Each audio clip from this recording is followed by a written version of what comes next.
अस्सलाम वालेकुम। ये देखें जी, ये टूल है, ये आपको दिखाना ज़रूर था। बड़ी आसानी से जो है ना आप इसको चला सकते हैं, खेलते भी रहें और चलाते भी रहें। ये प्याज में, मिर्च में जो घास हो जाता है उसमें आप इसको चला सकते हैं। ये देखें, जैसे ज़मीन थोड़ी थोड़ी पत्थर आ रही हो तो आप इसको चला, थोड़ा पीछे करके फिर चलाएं इसको। अब ये गहरा हो रहा है, ये देखें।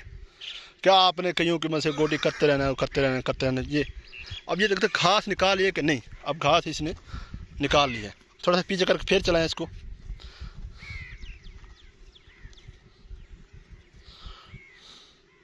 ठीक ठीक ठीक। तो ये कमाल शय है। इसका दस्ता जो है ना 5 फुट है, नीचे इसके 3 हले हैं, दस्ती बने हुए हैं। ज़रा हल दिखाएं इसके।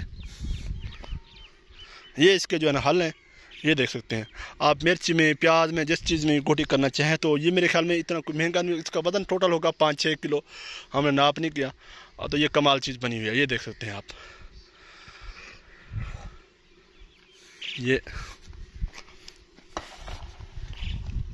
आप देखें, बेहतरीन तरीके से चल रहा है जी। इसको बेहतरीन अंदाज से चल रहा है जी। डिटेल इसकी वीडियो बन चुकी है, तो अब डिटेल वीडियो आप विज़िट कर सकते हैं मेरे चैनल को, अमान टनल फार्मिंग टिप्स ATFT से। अल्लाह हाफ़िज़।